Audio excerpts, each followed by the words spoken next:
For every anger would say that this calculus on one end has love, peace, security. The beauty, the glorious part about human nature, your total potential. And on the other end, it has anger and fear. And I'll tell you what I've learned over the years, and this works in English. Anger, a nasty, getting even response. Fear, for every anger response, there is a nasty, getting even response. I'm going to tell you this. You don't get angry unless you're threatened. You may not think so, but you're afraid of something when you get angry. Somebody cuts you off, 5 o'clock traffic, they just cut it. There is a nasty getting even response. I'm going to tell you in front of you, what happened? You're angry? Why? You got to slow down and you're going to be off a middle of a second and getting home? Why? Because he stole something from you, didn't he? He took my place. And they can't do that, can they? Well, why? Because it's wrong. And I'm afraid if I let somebody do it, I'll let everybody do it. See, there's no such thing as anger without fear, period. On that side, I have all the negative stuff that you can see that humans have done to humans over generations and generations and time immemorial. All right. On the other side, I have the highest potential that resides in the human condition. Along this calculus, then, we have to recognize that sitting in the center is our desire to avoid rejection and our survival mechanisms, our drives. They make up the model that resides in the human condition. Along the model of our mind, and if you don't believe that the greatest motivation you have subconsciously is to avoid rejection, you haven't really looked at yourself, because we all need to be loved. And you may as well understand that. We all need arousal and we all need to be loved. That is the human condition. Being rejected, whether it's how the boss looks at me and I sense rejection, something my mate says to me, that hurts. That's painful. What's more, it's threatening. And this is how. We have two kinds of stimuli that trigger these responses. One we can call imaginary threats. What's an imaginary threat? Hey, the guy that cut me off in 5 o'clock traffic is not a real threat, is it? The way my boss looks at me, that's not a real threat, is it? I make it a real threat. I make it seem like a real threat. But is it a saber-toothed tiger? A real threat? Huh? Is it a 357 at my head?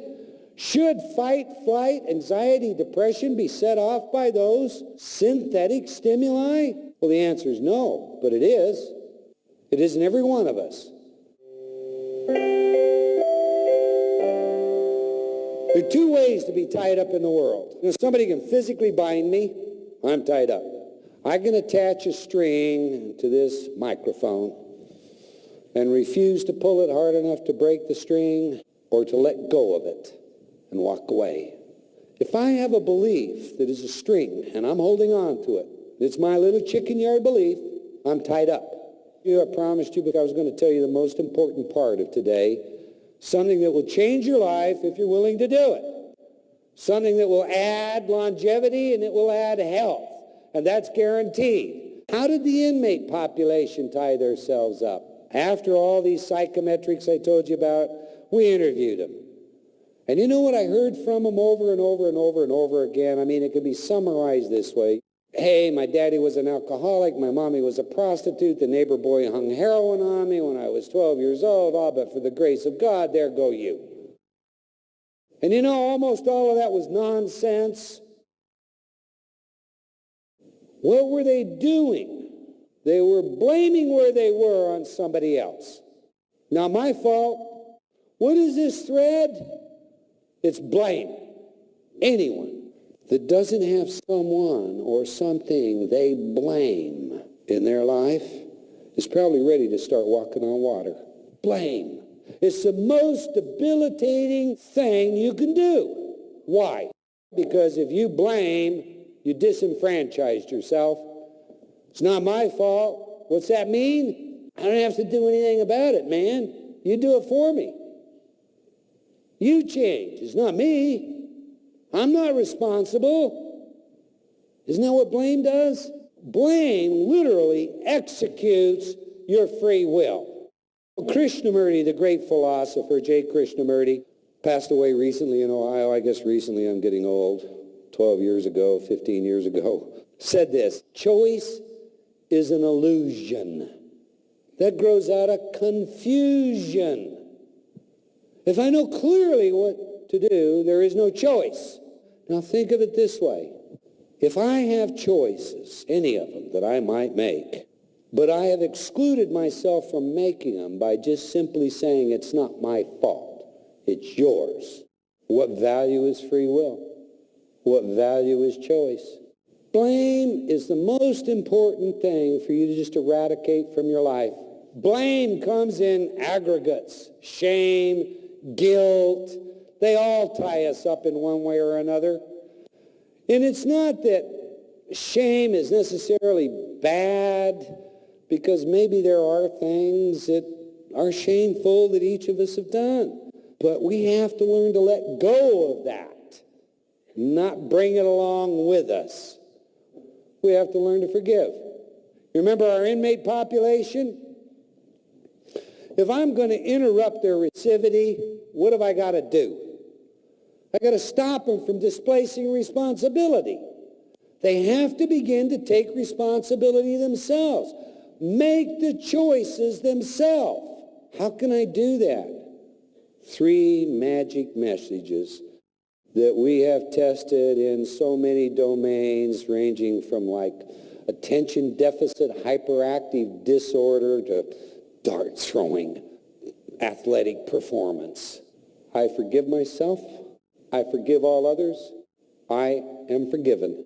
When I went to the Department of Corrections, people involved and said, hey, this is what we want to put on this program. Man, are you kidding? I forgive. Suddenly it was, I don't know. They were suspicious.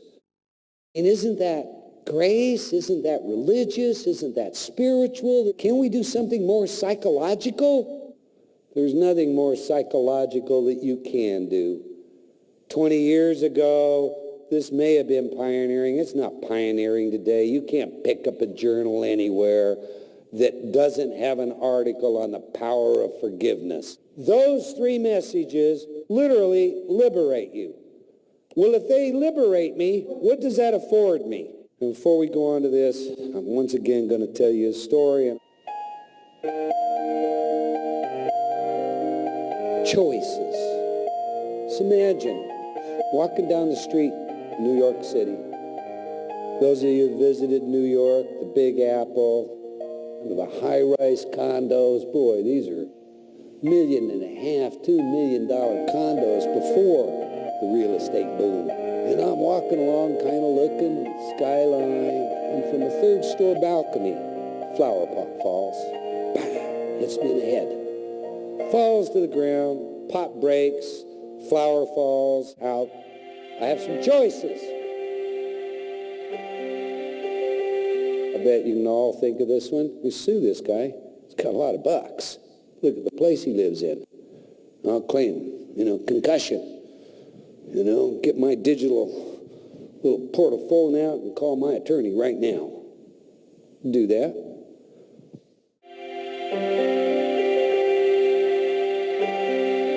Oh, I wanted to be John Wayne. I'm going to take this broken flower pot and put it where. But I get to the door, and I see this guy as a linebacker for the Chicago Bears. Excuse me?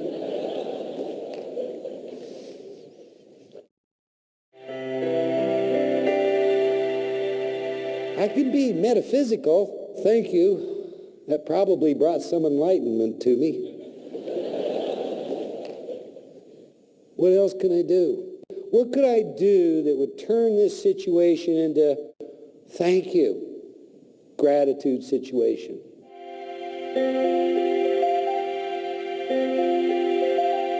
Wow, what if I were to take that flower, go over to the corner florist, have it repotted, Take the pot back to the owner. It fell off your balcony. Pot was broke. Wanted to return it to you, repotted. Of all the things I could have done, which one would have made me feel the best? You're right. Last one. My body would have been filled with all those good, warm, fuzzy chemicals. I would have had a moment of I had a great laugh looking at the expression on the person's face. That would have been my best, wouldn't it? How many of us would think of that? Choices.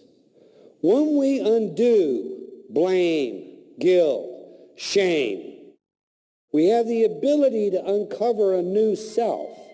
We suddenly have a whole new horizon, a whole new vista of choices. And those choices manifest our free will. The confusion, anger, fear disappears, goes away. Now to digress, we have that puzzle in place. Let's finish the technology puzzle. Remember, we're assembling puzzles. Turns out to be shadowing technology. I didn't think it was all that revolutionary. All my colleagues said, wow, nobody's ever done this, you ought to patent it. Well, I did. But I also give it away to therapists. I tell therapists how to do it, etc., because there's an advantage to working one-on-one with clients. And I'm going to tell you what we do. What is shadowing? It's not a buried message. What is a buried message? In the United States, if you advertise something, say something will do something, make certain claims, you better be able to support them. Because otherwise, we're going to have some government agency, they're going to come in and they're going to say, show me. And they're going to fine, shut you down, and do other things if you can't show them. Well, there was a company, remember these companies that made programs that I couldn't find anything on? They got in some trouble in Texas, the Attorney General's office in the state of Texas, and asked this company to put up or shut up, and they contacted me because I'm supposed to be this guru, and said, you know, can you help us in this case? First thing I asked him was, well, how did you create your programs? Well, we'll have an audio engineer send you the details. Ah, finally, the secret recipe to Coca-Cola. And in come the details. The audio engineer certifies that he mixed the affirmations 40 dB beneath the primary carrier. Okay, we're not going to go into audio acoustics. I'm just going to explain it this way. 40 dB beneath waves or music. What is that? The theoretical limit to a ghetto blaster is 30 dB. Do you get that? It can only get out 30 dB. What's 40 dB? It's what's going on at the symphony concert that's taking place, where do you want it to be? Singapore right this minute? And how it's affecting us. Don't you hear it? Isn't it beautiful? That's what it is. It's invisible. It's not real. I mean, in order for a stimulus to be a stimulus, it must meet a certain threshold. And in an audio stimulus, it must trigger a neuron. If it's insufficient to do that, it simply doesn't exist. Understand that? When I started my research, designing these things, the first thing I took into consideration is something known as hemispheric laterality. That's the right brain and the left brain. We developed what we call the mirror imaging paradigm, and it basically works like this. First of all, our left hemisphere for us right-handers is typically the linear logical center of our brain. It processes language, it thinks mathematically, it is the logic center. Our right hemisphere, on the other hand, just about everybody gives subconscious activities to, but it is spatial, it is oriented artistically, it is so overgeneralized that I want to be careful here. Where I come from, if you see a left-hander, you might jump to the conclusion that they're going to be a musician. Not necessarily so. But the body is cross-wired. And if we're right-handed, that typically demonstrates that we're very left-brained. And things that are linear, we're going to favor and be predisposed to. If we're left-handed, that means we're right-brained, and that typically means music and art and things of that. But the brain is amazingly redundant. And in its redundancy, that is too much of a simplification. There are left-handers that are brilliant mathematicians and vice versa, right-handers that are brilliant artists. But we tend to generally think of it as lateralized by speciality. You think of it this way. If you were an athlete and I took two balls, I held them so far apart and I threw them to you, and I said catch them, and you tried to look them both into your hand, you would drop them. You cannot do that. You simply cannot do that. But if you take your eyes off them, you can pick them up pretty easy. The brain specializes, and in its specialization, one hemisphere has clearly been shown to specialize more in linear, logical, analytical, and the other more in the spatial and the artistic. So I don't want you to go away thinking it's either or, even though there's a lot of literature that says there is. You remember I told you about the lie detection test? I ran the tape backwards. The guy said, no, I didn't take the missing money. And backwards it said, liar. Remember that? Now, if there's anything controversial, really controversial, I'm going to discuss with you today, that's this next area. Carl Pribram said the brain's holographic. Said so 30 years ago. Brilliant scientist, Stanford University. Boy, Carl Pribram says so. I paid attention. Pribram, however, didn't. He kind of went away because it wasn't real popular, and he is a very well thought of professor. But not everybody went away. They took his idea and they started doing a lot of research. What do you mean holographic? The brain's holographic. Well, you know, when I went to school, they taught us that memory was encoded in so-called engrams and egrams. That is, look, you know, we had special compartments in the head. I'll bet that looks funny.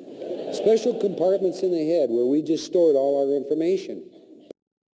Utilizing rats, we anatomically have removed different parts of the brain from maze-bright rats, rats that run a maze very quickly, until there's no place left for memory to be. And they still run the maze.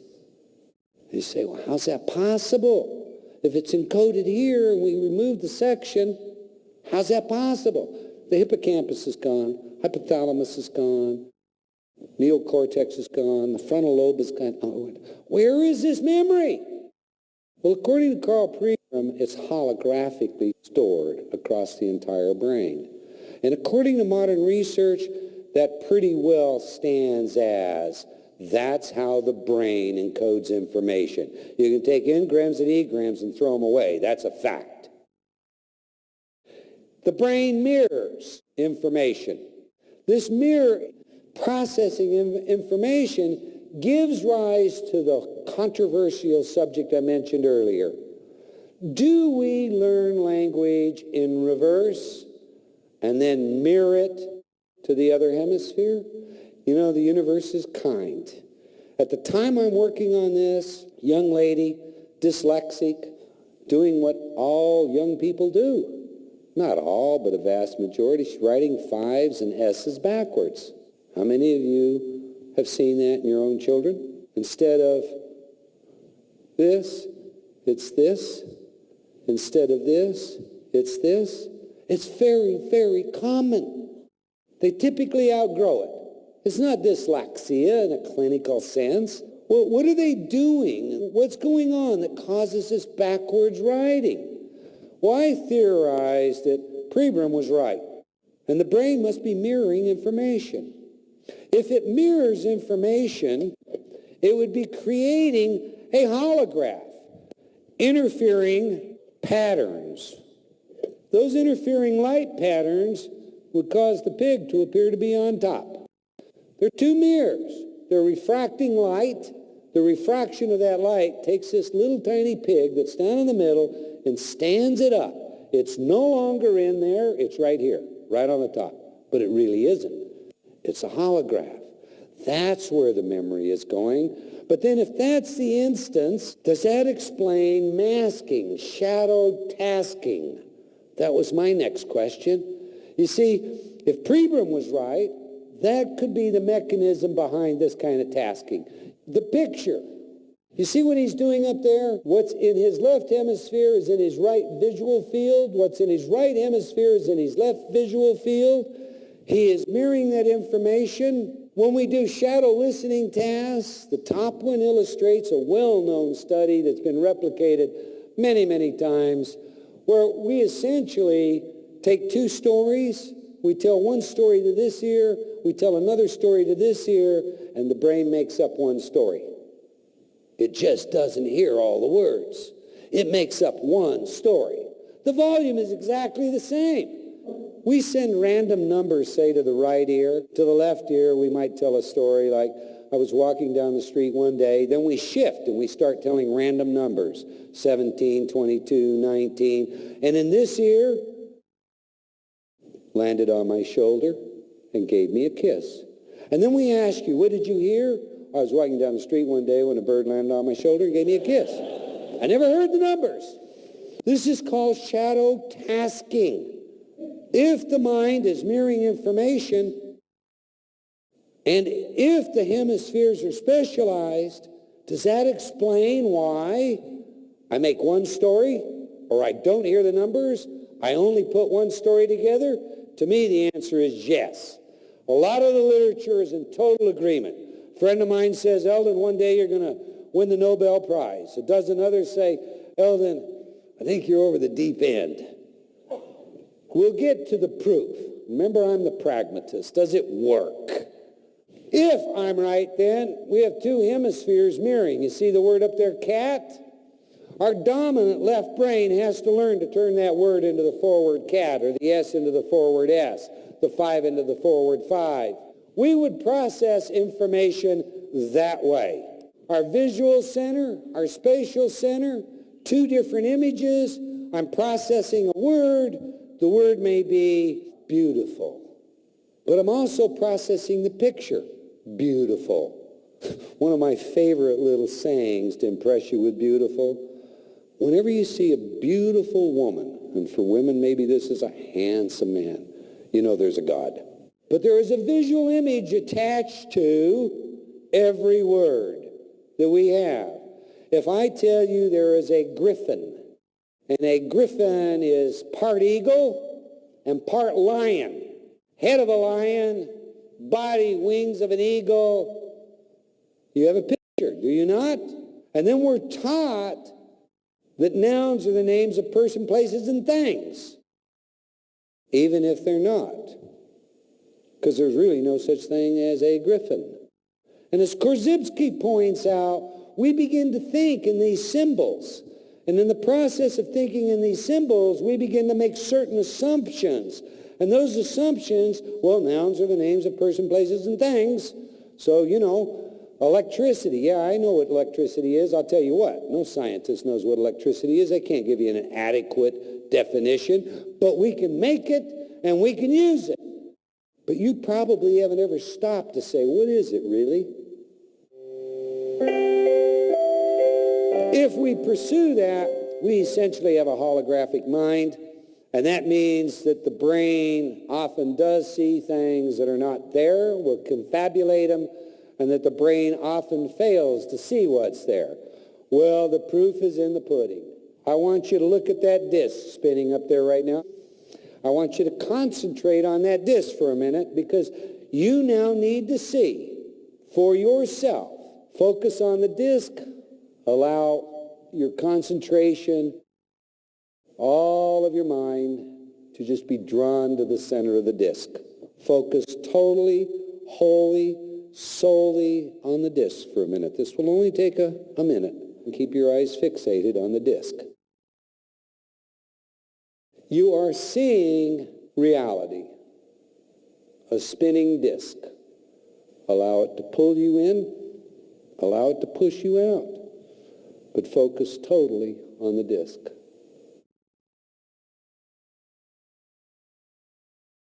For a moment, nothing matters. but what you see or don't see in that disk. Some people report seeing a little star in the center of that disk. Other people see it as a spider web or a spider. What is it you see? But stay focused on the disk. In a moment, I'm going to change this slide to a picture. And I want you to just tell me what you see in the picture. Now take a look at that picture. Is it alive? Are things moving out of it at you? Does everybody see that? But this is just a plain picture. The mind confabulates all the time for a visual range we literally don't see. The hemispheres add it together. And when we confuse that and just displace it, it takes a moment for the brain to come back. So was that picture a solid or was it not a solid? My perception normally tells me that's just a picture. But was it that when you first switched? Or did you see the stars coming right out at you? What we do and don't perceive, illusions. This is a photograph we use in illusions. If you look at this photograph right up in the corner where I showed you, there was a glare on my glasses.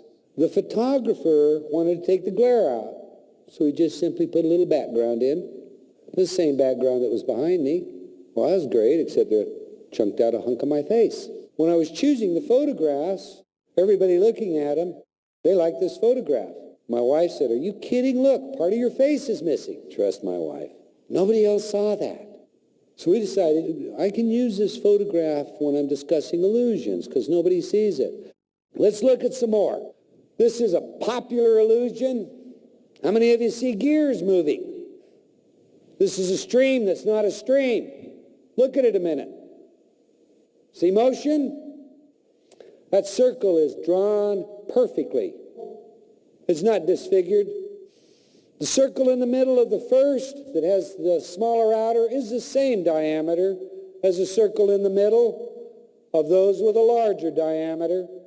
These are very common illusions. They're here to demonstrate to you how you see and don't see. Those lines are really parallel. They're perfect. They're not wavy. There are only white circles in the center of that. There are no red circles, no black circles. Those vertical lines are the same length. So in summary, we can say the right brain is spatial, emotional, and artistic. The left brain, analytical, linear, and logical. They have different primary tasks.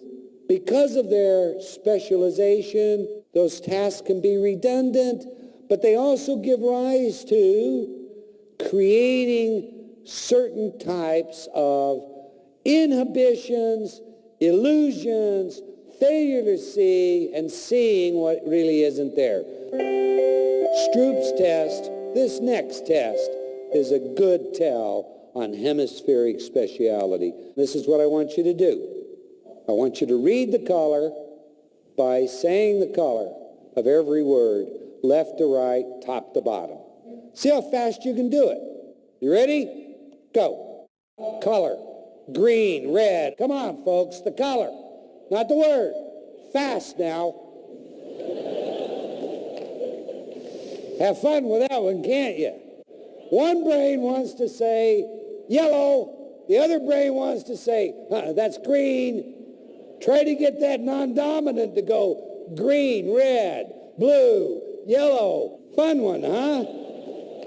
Now do you understand what I mean about interfering with each other? Does everybody see the cat? You want to tell me how the A is any different than the H? We call that context perception. You're expecting it.